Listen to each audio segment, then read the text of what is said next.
Chris Broussard is back with us this morning. But Skip, I will start with you. Thank you. What was your takeaway? Changing your vote?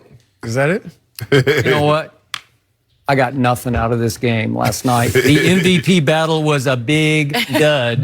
You wanted more. Dud. You wanted more. It feels about The MVPs of this game were Coach Budenholzer and his staff because they came up with a game plan by which I'd never seen James Harden defended that way or that successfully, because they took Eric Bledsoe and George Hill and just had him jump on James' left hand, just like stand sideways and say, I'm sorry, you can't dribble left-handed. Right. They dogged him at the three-point line and just said, oh, you want to drive right-handed? Just take the highway. Go ahead, shoot your little runners or whatever you want to shoot, and then Giannis, Brook Lopez, whoever would try to meet him in the middle of the lane because they were going to take the three away. And did they ever? He goes 1 for 9 from three. But even worse, Eric Gordon goes 0 for 5 from three, and PJ Tucker goes 1 for 8 from three. So you got three starters who go 2 for 22. You're going to lose at Milwaukee in that game. Final biggest picture takeaway on these two MVP candidates.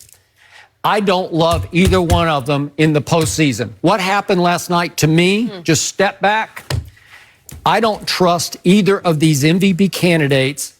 Big game, big stage, intangibles. Their killer will, whatever that thing is, whatever that assassin is that Jordan had, Kobe had, we can go on and on. KD has shown us in the biggest stages in the NBA Finals, back-to-back MVPs.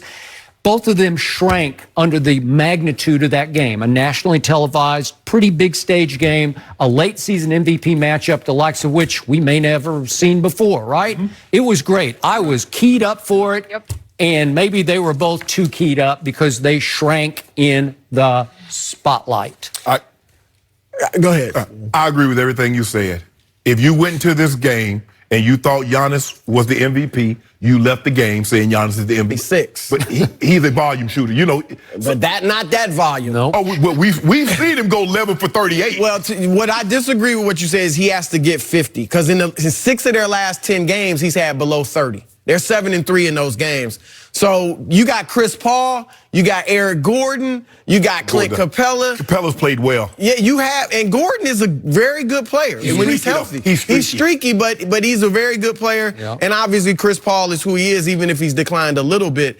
Obviously, the MVP matchup was a dud, and I was with you. I was really excited about it.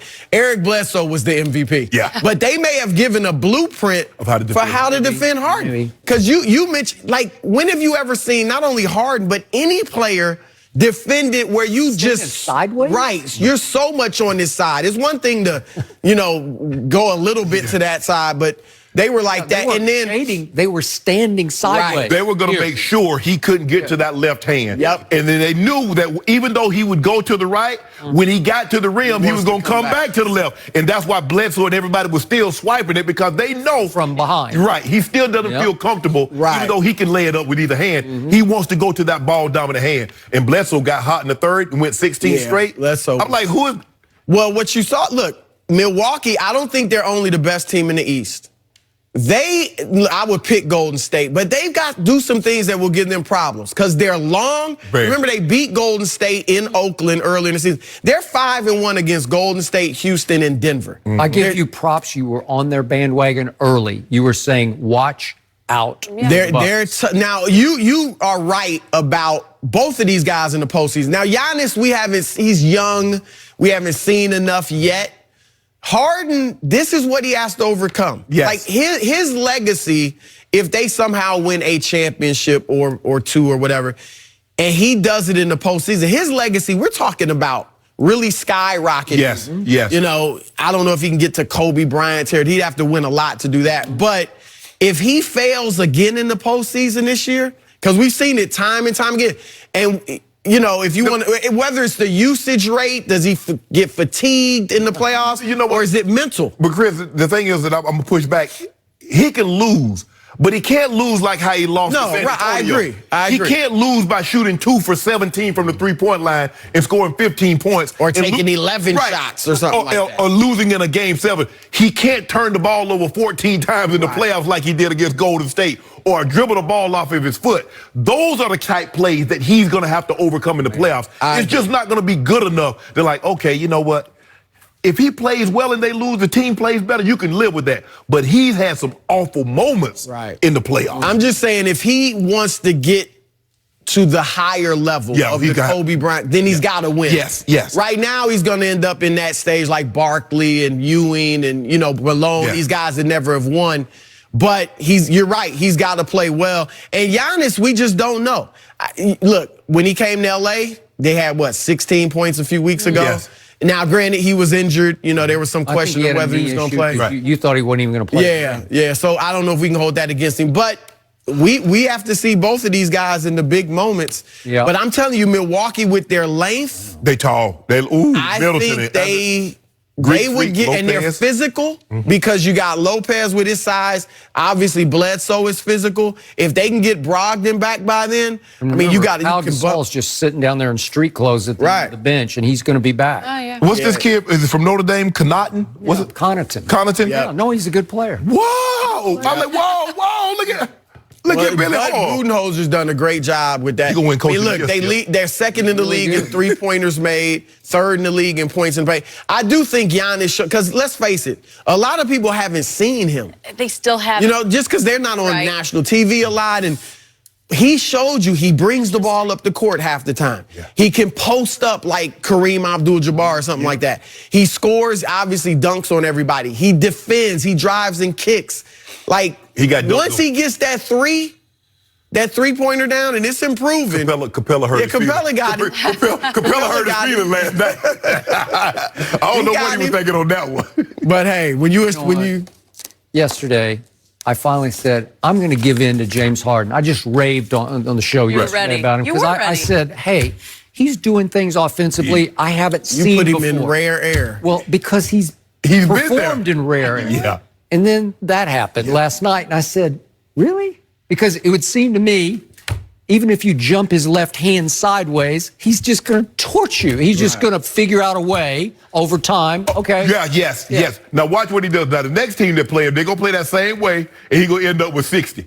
You watch. It's going to be interesting. Because the first time, no one is really, like you said, they shade him, but not just they got 2 men removed outside of his left hand. They're sideways. Yes. Say you are not going to. And they have the length. Yes. They can do that because, like you said, when he gets in the paint, they got length that can challenge. Most teams don't have that. Exactly. So he'll figure it out. He's smart enough to know. But the thing that helps him is that if he has that 3-ball going, now you got to hug up on him. Right. That's when he can go around, you get to the paint and hit that floater. He gets that floater going, and the 3...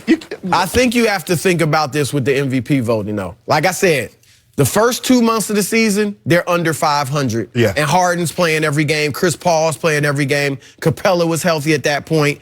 The last 10 games, he's had 6 of them under 30, which still obviously isn't bad. But are we giving James Harden the MVP because of a 45, 50 game stretch? And then these outliers every 2 weeks where he goes for 60? I mean, look, he's been great, but I'm just saying, Giannis has just been the steady, offensively, defensively, every night I'm giving it to you. Well, the best thing Milwaukee did? They kept Houston off the free throw line. James Harden used the free throw line 5 times. James Harden averages about 10 free throws a game. They shot 7 as a team. That's maybe the biggest stat of the game. That's what you got to do with them. The only thing James did well last night was he and his partner in crime, they left at the buzzer. That he and Chris Paul just walked up the tunnel, and I loved it. I applaud that because I don't like to see him hugging and kissing after games. Oh, stop it, I don't want to see it. Really? It's like this league has gone wrong that way. Jordan didn't stand around after I games. don't care what he did. Remember that Jordan just walked right out past that was in the playoffs. Yeah, why? If you don't like to see hugging and kissing, why was he so upset that they didn't acknowledge them? Did you defend? Remember, LeBron got a lot of heat against Orlando in 2009. Before the clock ran out. Is that? I don't know. No. He didn't. He just didn't go, which I thought was ridiculous that they blew it. I didn't think it was a big deal like you. I mean, after a playoff loss, a tough loss, he didn't go. You're going all the way in back Orlando. Oh, that's a long time ago. But he got this year when he left before the clock ran out. Oh, that was like Milwaukee. That was like Phoenix or somebody that he left. He was like, But the problem that I have with everybody, they forget.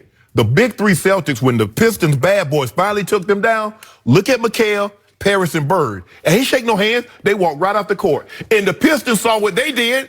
Okay, they did the same thing in Chicago. Good. Oh, I can't believe it. They did even worse. They walked right past it, but you're right. They caught heat. Isaiah came through that church. You love it over there, Skip? You really like it that much? All right. I'm with you, though. I mean, we make too much out of it. If you shake hands, you don't. What's the big deal? It doesn't have to be every time. But you know what, Chris? When we get here, we pass it. Hey, we don't ride the elevator together. We don't say anything together, but in production meeting until we get here. I see Skip. I see Skip. The commercial is right. No, that's dead serious. We filmed that in real time. That's what happened. Yeah. Really hard. Ain't no conversation going, hey, I passed Skip in the hall. No one wants to talk to me, Chris. I just keep to myself in the morning. Hey, we both at the elevator at the same time. That's what we needed, cameras. Your game face. You guys before the show, because it is real. All right, Chris, we always appreciate you here with us. So we're going to talk about LeBron a little bit next. Will he be even better next season?